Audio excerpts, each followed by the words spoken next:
नमस्कार, कृष्णा न्यूज में आपका स्वागत है। सेना में टीओडी व आयु सीमा में छूट दिए जाने हेतु दिया गया ज्ञापन। समाचार विस्तार से। बांदा कलेक्ट्रेट परिसर में आज सैकड़ों की तादाद में युवाओं ने महामहिम राष्ट्रपति भारत सरकार को संबोधित ज्ञापन जिला अधिकारी बांदा के माध्यम से दिया। अपने ज्ञापन के माध्यम से युवाओं ने सेना में टीओडी नियम में बदलाव व कोरोना महामारी के दौरान 2 साल भर्ती प्रक्रिया न होने के कारण ओवर एज हुए युवाओं की भर्ती प्रक्रिया में आयु में कम से कम 2 साल की छूट दिए जाने की मांग की गई।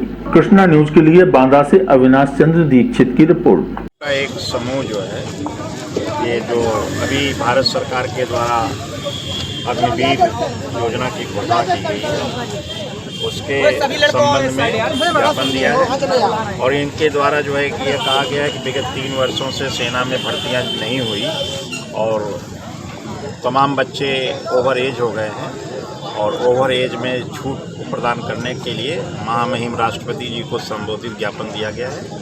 इनको समझा दिया गया है और इनका ज्ञापन कार्रवाई हेतु महामहिम राष्ट्रपति जी को भेज दिया जाएगा। नामदेव है सर।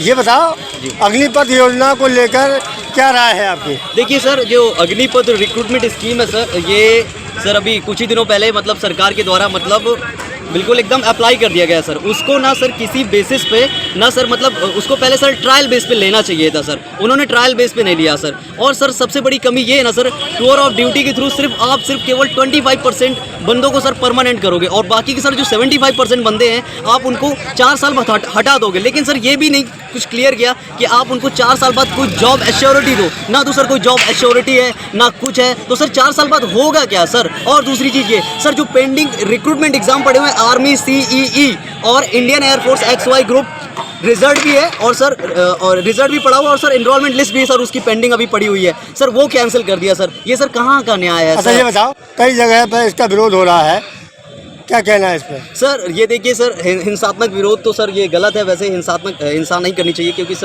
क्योंकि जो भी सर चीज़ें हैं वो सब अपनी पब्लिक प्रॉपर्टी है सर, हमारा ही अधिकार है उन पे।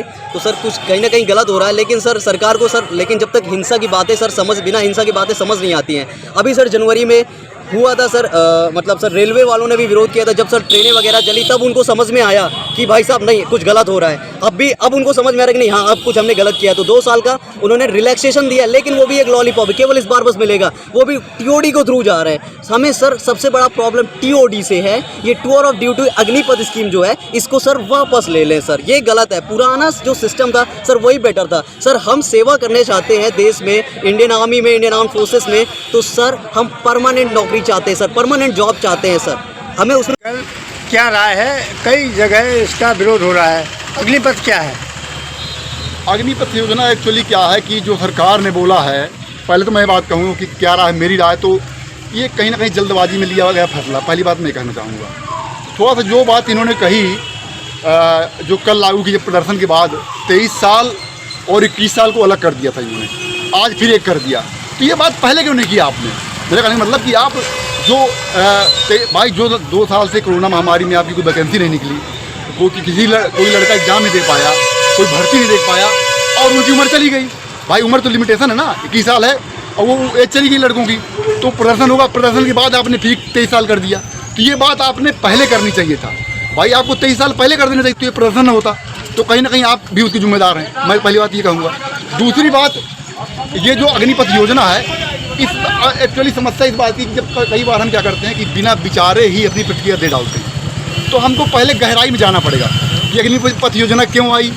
और अग्निपथ योजना हमारे देश में अग्निपथ योजना नाम है, कई देशों में भी ऐसी योजनाएं चल रही हैं, जैसे ब्रिटेन है आपका, अमेरिका है आपका रसिया है, चाइना है, ये सब 5 साल के लिए करते हैं, उसके बाद आप सरकारी जॉब पा सकते हैं। तो ये बात आई, लेकिन ये लोग समझा नहीं पाए गवर्नमेंट क्या उसके बेनिफिट क्या है। बेनिफिट भी बहुत हैं, 1 साल में 46,000 इस साल जो है नौकरियां दी जाएंगी जवानों को, और जो कभी कई 3-4 साल में मिलती थी। तो ये एक बेनिफिट होगी, मतलब भर्तियां काफ़ी होंगी और दूसरे साल 50,000 आएगी, फिर नेक्स्ट साल 50,000 आएगी, तो ये होगा सर। और उसमें क्या होगा कि जो मैं फ़ायदे बता रहा हूँ आपको, कि उसमें फ़ायदे ये होंगे कि आपका जैसे 4 साल किया उसने, 4 साल में जो उसकी सैलरी हो रही है, पहले साल 30,000 है, फिर 33,000 है, फिर 36,000, फिर 40,000 कट के डिवाइड हो रहा है, तो लगभग 11,71,000 उनको मिलेगा। किनको, जब ये रिटायरमेंट होंगे। और इनके बेनिफिट बता रहा हूँ मैं। और लगभग 11 लाख उनको सैलरी, तो 22 लाख मिल गया। 11 लाख में अपना कुछ काम कर सकते हैं अगर चाहें तो यहाँ पे आके। और दूसरी बात जो सरकार ने बोली है कि लोन में प्राथमिकता दी जाएगी, और पुलिस जॉब में जो आर्मी के तमाम लोग नौकरी करके आते हैं 22-23 साल करके, कि उनको पुलिस में मतलब प्रायोरिटी दी जाती, तो वैसे पहली प्रायोरिटी इनको दी जाएगी। तो ये दूसरा बेनिफिट होगा। और एक तो आपको लोन, तीसरा एक्चुअली क्या है कि ये बात जो कही है मुख्यमंत्रियों ने, तो जो भाजपा के मुख्यमंत्री हैं, जिस प्रदेश में भाजपा है, उन्हीं मुख्यमंत्रियों ने कहा है, बाकी दूसरे मुख्यमंत्रियों ने ये बात नहीं कही। तो कहीं ना कहीं उनको ये बात एक तरह से लीगल तरीके से, डॉक्यूमेंट तरीके से कह के साइन कर, अथराइज तरीके से देना पड़ेगा कि भाई हाँ ये बात आपकी जो है हम इसके बाद देंगे। तो ये कम से कम इनके लिए, लड़कों के लिए एक आश्वासन अच्छा होगा।